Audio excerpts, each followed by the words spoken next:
আপনারা দেখছেন ২১শে টেলিভিশন। বাইডেনের শপথকে ঘিরে ওয়াশিংটনে নিশ্চিত নিরাপত্তা, ক্যাপিটাল হিলে 7 ফুট উঁচু স্টিলের দেয়াল। বছরের মাঝামাঝি রোহিঙ্গা প্রত্যাবাসনের সম্ভাবনা, চীনের মধ্যস্থতায় ঢাকা নপিত বৈঠক। এইচএসসির ফল প্রস্তুত, পরীক্ষা ছাড়াই প্রকাশের সংসদে বিল, ধাপে ধাপে শিক্ষা প্রতিষ্ঠান খুলে দেওয়ার পরামর্শ।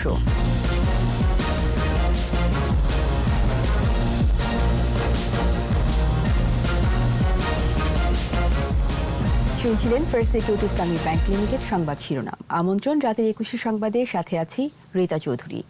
দর্শক, ২১শে টেলিভিশনের সংবাদ একই সাথে সরাসরি দেখতে পাবেন আমাদের ফেসবুক পেজ www.facebook.com/2124 অনলাইনে। শুরুতে যুক্তরাষ্ট্র প্রসঙ্গ। নতুন মার্কিন প্রেসিডেন্ট হিসেবে জো বাইডেনের শপথ অনুষ্ঠানকে ঘিরে নিরাপত্তার চাদরে ঢেকে ফেলা হয়েছে কংগ্রেস ভবন, ক্যাপিটাল হিল সহ পুরো ওয়াশিংটন। বিদায়ী প্রেসিডেন্ট ট্রাম্প সমর্থকদের বিক্ষোভ ও সহিংসতা ঠেকাতে মোতায়েন করা হয়েছে 25,000 ন্যাশনাল গার্ড। করোনা পরিস্থিতির পাশাপাশি সহিংসতার আশঙ্কায় এবারে আয়োজন সীমিত পরিসরে। আনুষ্ঠানিকতার তালিকায় প্যারেড সহ রয়েছে জনপ্রিয় তারকাদের ভার্চুয়াল পরিবেশনা। রিপোর্ট দুলি মল্লিকের। মার্কিন কংগ্রেস ভবন ক্যাপিটল হিল ঘিরে 7 ফুট উঁচু স্টিলের অস্থায়ী দেয়াল। অস্ত্র হাতে টহল দিচ্ছে ন্যাশনাল গার্ড। এ যেন অবরুদ্ধ এক দুর্গ। এমন করা নিরাপত্তা বেষ্টনী নতুন প্রেসিডেন্ট জো বাইডেনের ক্ষমতা গ্রহণের আনুষ্ঠানিকতাকে ঘিরে। এবার ভিন্ন এক রাজধানী দেখছে মার্কিনীরা। নেই উৎসবের আয়োজন। মহামারী করোনা আগেই পাল্টে দিয়েছিল পুরো পরিস্থিতি। এরপর 6 জানুয়ারি ক্যাপিটল হিলে ট্রাম্প সমর্থকদের তাণ্ডব পরিস্থিতি আরও নাজুক করে তোলে। বাইডেনের শপথকে ঘিরে বাড়তে থাকে হামলার শঙ্কা। সোমবার থেকে লকডাউন ক্যাপিটল হিল, ওয়াশিংটন ছাড়াও বাকি সব অঙ্গরাজ্যে নিশ্চিত করা হয়েছে কঠোর নিরাপত্তা। শপথ অনুষ্ঠানে জাতীয় সঙ্গীত পরিবেশন করবেন জনপ্রিয় তারকা লেডি গাগা। আরেক সঙ্গীত তারকা জেনিফার লোপেজ মাতাবেন দর্শকদের। এছাড়া প্যারেড ও টম হ্যাঙ্কসের উপস্থাপনায় রয়েছে টেলিভিশন অনুষ্ঠান। 150 বছরের ইতিহাসে এবারই প্রথম বিদায়ী প্রেসিডেন্ট যোগ দিচ্ছেন না নতুন প্রেসিডেন্টের শপথে। শপথের পরপরই কাজ শুরু করবেন বাইডেন হ্যারিস। প্রথম দিনই প্যারিস জলবায়ু চুক্তি, মুসলিম প্রবেশ নিষেধাজ্ঞা সহ ট্রাম্পের বেশ কিছু নীতিতে পরিবর্তন আনার ইঙ্গিত দিয়েছেন বাইডেন। দুলি মল্লিক, ২১শে টেলিভিশন। চলতি বছরের দ্বিতীয় প্রান্তিকে রোহিঙ্গাদের নিজ দেশে ফেরা শুরু হবে বলে আশাবাদী বাংলাদেশ। চীনের মধ্যস্থতায় মিয়ানমার বাংলাদেশ বৈঠকের পর গণমাধ্যমকে একথা জানান পররাষ্ট্র সচিব মাসুদ বিন মোমেন। রোহিঙ্গা সংকট দুই দেশেরই আর্থসামাজিক উন্নয়নে অন্যতম প্রধান বাধা বলে বৈঠকে আলোচিত হয়। তাই প্রত্যাবাসন প্রক্রিয়া গতিশীল করার তাগিদ দিয়েছে বাংলাদেশ। মিয়ানমারের অবস্থান এই বৈঠকে ইতিবাচক ছিল বলে উল্লেখ করেন পররাষ্ট্র সচিব। রিপোর্টে আরও জানাচ্ছেন মোহাম্মদ নুরুন নবী। 8 লাখ রোহিঙ্গার তালিকা পাঠানো হয়েছিল মিয়ানমারের কাছে। যাচাই বাছাই করে 28,000-এর একটি তালিকা ফেরত দিয়েছে দেশটি। ফেরত আসা তালিকা বিশ্লেষণে দেখা গেছে 840 জন রোহিঙ্গা 12টি ভিন্ন ভিন্ন গ্রামের বাসিন্দা। এমন বিচ্ছিন্নভাবে তৈরি 28,000 তালিকা থেকেই প্রত্যাবাসন শুরু করতে চায় মিয়ানমার। বাংলাদেশের প্রস্তাব বিচ্ছিন্নভাবে নয়, গ্রামভিত্তিক তালিকা অনুসরণ করে ফেরত নিতে হবে রোহিঙ্গাদের। এই প্রস্তাবে মিয়ানমার সম্মতি না দিলেও আগামী জয়েন্ট ওয়ার্কিং কমিটির বৈঠকে আলোচনা হতে পারে জানায় দেশটি। এর আগে 2 দফা ভেস্তে গেছে প্রত্যাবাসন প্রক্রিয়া। তাই এবার আর কোনো ক্ষণস্থায়ী প্রক্রিয়ায় যেতে রাজি নয় বাংলাদেশ। চীনের মধ্যস্থতায় ভার্চুয়াল প্ল্যাটফর্মে ত্রিপাক্ষিক বৈঠকে এই বিষয়গুলোই আলোচিত হয়।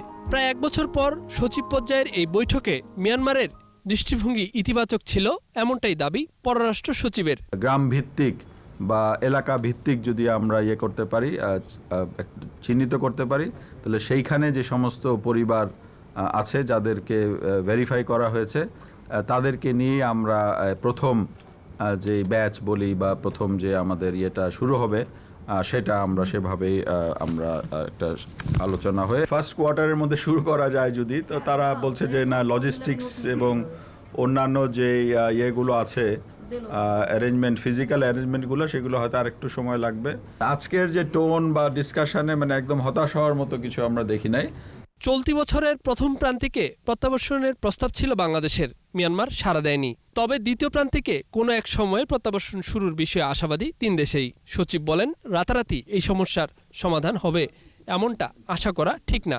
দুইটা ডেট দিয়ে আমরা সফল হতে পারিনি, তো এখন সেগুলোর থেকে শিক্ষা নিয়ে কিভাবে সফল হওয়া যায় সেই চেষ্টাই থাকবে আমাদের। চাইনিজ ভাইস মিনিস্টার যখন সামারাইজ করলেন তখন ওই ইন্টারন্যাশনাল কমিউনিটির কনস্ট্রাকটিভ এঙ্গেজমেন্টের কথা বললেন এবং সেটা কিন্তু সে অপোজ করে নাই। এবারে মধ্যস্থতায় রয়েছে চীন। এই প্রক্রিয়ায় জাপান, ভারত ও আসিয়ানভুক্ত দেশগুলো সহ অন্যান্য আন্তর্জাতিক সংস্থা যুক্ত হবে এমনটাই আশা করছে বাংলাদেশ। মহাপরিচালক পর্যায়ে বাংলাদেশ মিয়ানমার হটলাইন চালুর বিষয়েও সিদ্ধান্ত হয়েছে আজকের বৈঠকে। মোহাম্মদ নুরুন নবী, একুশে টেলিভিশন, ঢাকা। বিশেষ পরিস্থিতিতে পরীক্ষা ছাড়াই এসএসসি, এইচএসসি এবং সমমানের ফল প্রকাশ সংশ্লিষ্ট 3টি আইনের সংশোধন প্রস্তাব সংসদে উত্থাপিত হয়েছে। পরে বিলগুলো পরীক্ষার জন্য শিক্ষা মন্ত্রণালয় সম্পর্কিত স্থায়ী কমিটিতে পাঠানো হয়। বিলগুলো পাশ হয়ে আইনি পরিণত হলেই দ্রুত ফলাফল প্রকাশ করা হবে বলে জানান শিক্ষামন্ত্রী ডক্টর দীপু মনি। প্রণব চক্রবর্তীর রিপোর্ট। 11টি শিক্ষা বোর্ডের আওতায় এবার এইচএসসি ও সমমানের পরীক্ষায় বসার কথা ছিল 13,65,000-এর বেশি শিক্ষার্থীর। পরীক্ষা শুরুর তারিখ নির্ধারণ করা হয়েছিল 1 এপ্রিল। করোনা সংক্রমণ বাড়তে শুরু করলে 17 মার্চ থেকে দেশের সব শিক্ষা প্রতিষ্ঠান বন্ধ করে দেওয়া হয়। পরে পরীক্ষা ছাড়াই জেএসসি ও এসএসসির ফলের গড় করে এইচএসসির ফল নির্ধারণ করার ঘোষণা দেয় সরকার। এ নিয়ে জটিলতা দেখা দিলে আইন সংশোধনের জন্য মন্ত্রিসভায় খসড়া অনুমোদনের পর বিল আকারে তোলা হয় জাতীয় সংসদে। উত্থাপনের অনুমতি প্রার্থনা করছি। শিক্ষামন্ত্রী doctor Dipu Moni intermediate and secondary education, Bangladesh কারিগরি শিক্ষা বোর্ড, বাংলাদেশ মাদ্রাসা শিক্ষা বোর্ড বিল 2021 সংসদে উত্থাপন করেন। এইচএসসির ফলাফলের জন্যে শিক্ষার্থী, অভিভাবক সবাই অপেক্ষা করছেন এবং আমাদের ফলাফল সব প্রস্তুত আছে, কিন্তু আমাদের যেহেতু আইনে পরীক্ষা গ্রহণপূর্বক ফলাফল দেবার বিষয়টি ছিল এবং এইবার যেহেতু বৈশ্বিক সংকটের কারণে সেই পরীক্ষা নেওয়া সম্ভব হয়নি, আমরা বিকল্প একটি পদ্ধতিতে আগের দুটি পাবলিক পরীক্ষার ফলাফলের ভিত্তিতে এই ফলাফল দিতে যাচ্ছি। সেই কারণে আমাদেরকে বর্তমান আইনটি সংশোধন করবার প্রয়োজন দেখা দেয়। বিলগুলো আইন হিসেবে পাশ হওয়ার পর দ্রুতই ফল ঘোষণা করা হবে বলে জানান শিক্ষামন্ত্রী। যদি সংসদ পাশ করে তারপরে আমরা দ্রুততার সঙ্গে ফলাফলটি দেব। এটি সংসদের এখতিয়ার, সংসদ কবে পাশ করবে তার উপরে নিশ্চয়ই আমাদের কথা বলবার কোনো এখতিয়ার নেই। এদিকে দেশের 15টি রাষ্ট্রায়ত্ত চিনিকলের মধ্যে কেরু অ্যান্ড কোম্পানি ছাড়া 14টি অলাভজনক বলে সংসদকে জানিয়েছেন শিল্পমন্ত্রী নুরুল মজিদ মাহমুদ হুমায়ুন। টেবিলে উত্থাপিত প্রশ্নের উত্তর পর্বে মন্ত্রী জানান, কোনো চিনিকল বন্ধ করা হয়নি, সে বিষয়ে কোনো সিদ্ধান্তও নেই। তবে 6টি চিনিকলের মাড়াই কার্যক্রম স্থগিত রাখা হয়েছে। প্রণব চক্রবর্তী, একুশে টেলিভিশন, ঢাকা। ভারতের উপহার 20 লাখ ডোজ ভ্যাকসিন আসছে বৃহস্পতিবার দুপুর 1:30টায় এয়ার ইন্ডিয়ার একটি ফ্লাইটে ওই ভ্যাকসিন আসবে। স্বাস্থ্যমন্ত্রী জাহিদ মালিক জানিয়েছেন, টিকা আসলে শুরুতেই পাবে স্বাস্থ্যকর্মীরা, আর ঢাকা থেকে শুরু হবে টিকাকরণ। প্রাথমিকভাবে জেলা উপজেলা ছাড়াও ইউনিয়ন পর্যায়েও প্রতিদিন 2 লাখ টিকা দেওয়ার প্রস্তুতি নেওয়া হয়েছে। বিস্তারিত জানাচ্ছেন স্মৃতি মণ্ডল। ভারতের উপহার সেরাম ইনস্টিটিউটের ভ্যাকসিন আসছে বৃহস্পতিবার দুপুরে। ভ্যাকসিন নিয়ে স্বাস্থ্য অধিদপ্তরে বৈঠক করেন স্বাস্থ্যমন্ত্রী। পরে এ নিয়ে সাংবাদিকদের সাথে কথা বলেন স্বাস্থ্যমন্ত্রী জাহিদ মালিক। না, ভিভিআইপি আগে আমাদের জন্য পুরো দেশের মানুষই ভিভিআইপি, কাজে আমরা সেইভাবেই দেখি যাদের প্রয়োজন আগে তাদেরকে আগে দেওয়া হবে। তিনি জানান, উপহারের টিকা আসার পরপরই বিতরণ শুরু হবে। গুরুত্বপূর্ণ কেউ নয়, শুরুতেই স্বাস্থ্যকর্মীদের টিকা দেওয়ার মধ্য দিয়ে শুরু হবে টিকাকরণ। প্রথমে ঢাকায়, পরবর্তীতে সারা দেশে টিকা কার্যক্রম শুরু হবে। জেলা পর্যায়ে 4টি ও উপজেলায় 2টি করে টিম কাজ করবে। ভ্যাকসিন আগে পেয়ে যাই, যেটা ভারত সরকার আমাদেরকে উপহার হিসাবে দিচ্ছে, তাহলে পরে আমাদের কার্যক্রম আমরা আগেই শুরু করব। প্রাথমিকভাবে আমরা ইউনিয়নগুলো বাদ শুধু এই জেলা পর্যায়ে, উপজেলা পর্যায়ে এবং সিটি কর্পোরেশনগুলোকে ধরে আনুমানিক 2 লক্ষ টিকা পার ডে দিতে পারবে। অধিদপ্তরের মহাপরিচালক জানান, ভারত থেকে আসা করোনা ভাইরাসের টিকা সংরক্ষণের জন্য 3টি বিকল্প জায়গা ঠিক করে রাখা হয়েছে। ইপিআই এর স্টোর হাউস আছে, সিএমএসডি তো স্টোর হাউস আছে, আমাদের এখানে তেজগাঁ হেলথ কমপ্লেক্সও আছে।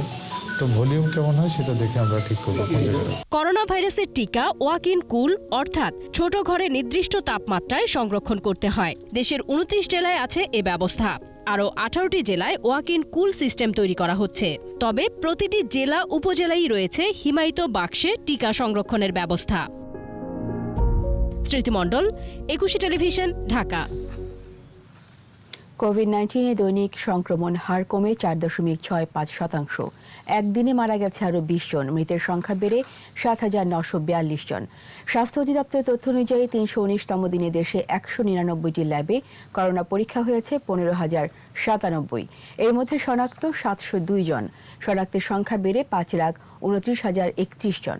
নতুন 682 জন সহ সুস্থ 4,73,855। করোনা এ পর্যন্ত পুরুষ মৃত্যু হার 75.77% ও নারী 24.23%। দেশে করোনা পরীক্ষা হয়েছে 34,85,257। নিচ্ছে প্রিমিয়ার ব্যাংক লিমিটেড সংবাদ বিরতি। নো মাস্ক নো সার্ভিস বিধি মেনে চলুন, সুস্থ থাকুন। যখন ফিরছি তখন অন্যান্য খবরের সঙ্গে আরও থাকবে জঙ্গি ঝুঁকির বৈশ্বিক সূচকে নিরাপদ বাংলাদেশ, উস্কানি দিতেই ধর্মের অপব্যাখ্যা, মন্তব্য ধর্ম প্রতিমন্ত্রীর। আবার আমন্ত্রণ রাতের 21 সংবাদে।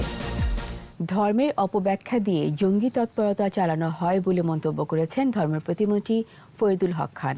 আর পুলিশের কাউন্টার টেরোরিজম ইউনিটের প্রধান মনিরুল ইসলাম জানান, দেশে জঙ্গি হামলার কোনো আশঙ্কা নেই। বৈশ্বিক সূচকে জঙ্গি ঝুঁকির দিক থেকে ইউরোপ আমেরিকার চেয়ে ঢাকা নিরাপদ বলে মন্তব্য করেন এই পুলিশ কর্মকর্তা। মিনালা দিবা রিপোর্ট। সকালে রাজধানীর আগারগাঁও ইসলামিক ফাউন্ডেশনে আয়োজিত সহিংসতা ও চরমপন্থা প্রতিরোধে ইসলামিক বিজ্ঞদের ভূমিকা শীর্ষক আলোচনা সভা। সভায় উপস্থিত ছিলেন ধর্ম প্রতিমন্ত্রী মোহাম্মদ ফরিদুল হক খান, পুলিশের কাউন্টার টেরোরিজম ইউনিটের প্রধান মোহাম্মদ মনিরুল ইসলাম সহ অনেকে। কাউন্টার টেরোরিজম ইউনিটের প্রধান জানান, বাংলাদেশে আল কায়েদার কোনো শাখা থাকার সুনির্দিষ্ট প্রমাণ পাওয়া যায়নি, তবে তাদের বিষয়ে সতর্ক থাকতে হবে বলে জানান তিনি।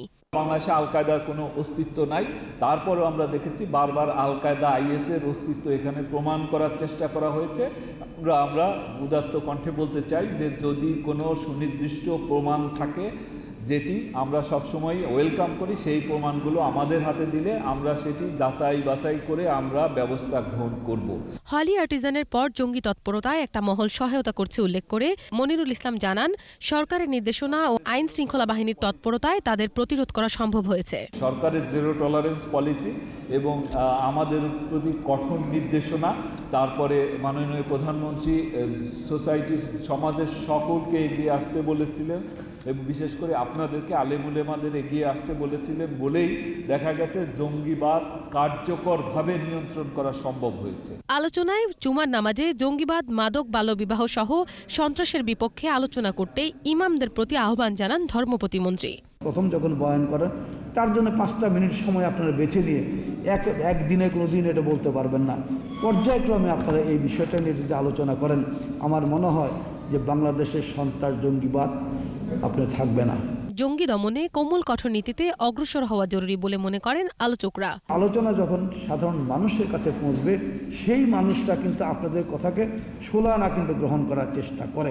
মিনালা দিবা, একুশে টেলিভিশন, ঢাকা। স্বাধীনতা বিরোধী অপশক্তি ও সাম্প্রদায়িকতার বিরুদ্ধে মুক্তিযোদ্ধাদের ঐক্যবদ্ধ হবার আহ্বান জানিয়েছেন আওয়ামী লীগের সাধারণ সম্পাদক ওবায়দুল কাদের। দলের কেন্দ্রীয় কার্যালয়ে মুক্তিযুদ্ধ বিষয়ক উপকমিটির সভায় তার বাসভবন থেকে ভার্চুয়ালি যুক্ত হয়ে তিনি এই আহ্বান জানান। বক্তব্যে উল্লেখ করেন, গণতন্ত্র ও প্রগতির প্রধান বাধা এই অপশক্তি। মুক্তিযোদ্ধাদের বিভক্তি মুক্তিযুদ্ধের অর্জন ও চেতনাকে দুর্বল করে দিচ্ছে বলে মন্তব্য করেন ওবায়দুল কাদের। রাজনীতিতে বিএনপির মিথ্যাচারেরও সমালোচনা করেন তিনি।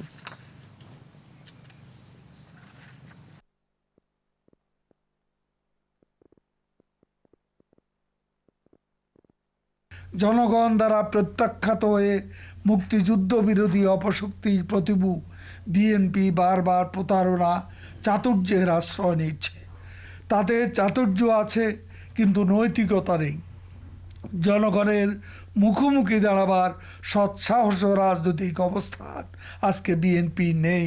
অভিন্ন চেতনার অনুসারী সকল শক্তিকে আমাদের এক প্ল্যাটফর্মে নিয়ে আসতে হবে।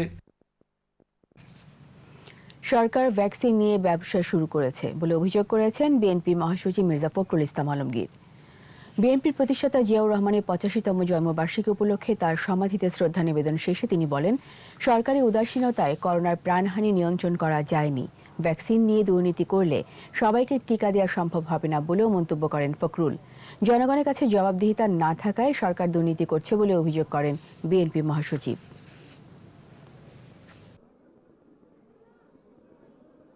যে সরকার করোনা নিয়ন্ত্রণ করতে সম্পূর্ণ ব্যর্থ হয়েছে, এই ভ্যাকসিন নিয়ে তারা আবার লুটপাটে নিমগ্ন হয়েছে, তাদের দুর্নীতি করছে এবং সেই দুর্নীতির কারণে এই ভ্যাকসিনটাও আজকে প্রয়োগ করাটা একটা টোটালি মিস হয়ে গেছে। এটা তারা সহজে করতে পারবে না। চেক রিপাবলিক সহ ইউরোপের বিভিন্ন দেশে মানব পাচারের মামলায় 2 জনকে গ্রেপ্তার করেছে পুলিশের অপরাধ তদন্ত বিভাগ সিআইডি।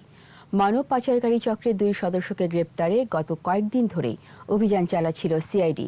অবশেষে রাজধানীর শাহজাহানপুর থেকে গ্রেপ্তার করা হয় তাদের। রাজধানী মালিবাগে সিআইডি প্রধান কার্যালয়ে আয়োজিত সংবাদ সম্মেলনে আরও বলা হয়, চক্রের অন্য সদস্যদেরও গ্রেপ্তারের চেষ্টা চলছে। একটা মাত্র চক্র যদি হতো তাদেরকে ধরা সহজ ছিল। আমার ধারণা যেটা যে এই অনেকগুলো চক্রের সাথে জড়িত আছে। তা আমরা তো পর্যায়ক্রমে শুরু করছি এবং আমরা তদন্তের পর্যায়ে আমরা যাদেরকে পাবো তাদেরকে তো আইনের আওতায় অবশ্যই আনবো। আর এরই সাথে শেষ করছি রাতের 21 সংবাদ। যাবার আগে ফার্স্ট সিকিউরিটি ইসলামী ব্যাংক লিমিটেড সংবাদ শিরোনামগুলো আরও একবার। বাইডেনের শপথকে ঘিরে ওয়াশিংটনে নিশ্চিত নিরাপত্তা। ক্যাপিটল হিলে 7 ফুট উঁচু স্টিলের দেয়াল। বছরের মাঝামাঝি রোহিঙ্গা প্রত্যাবাসনের সম্ভাবনা। চীনের মধ্যস্থতায় ঢাকা নপিদ বৈঠক। এইচএসসি ফল প্রস্তুত, পরীক্ষা ছাড়াই প্রকাশ্যে সংসদে বিল। ধাপে ধাপে শিক্ষা প্রতিষ্ঠান খুলে দেওয়ার পরামর্শ।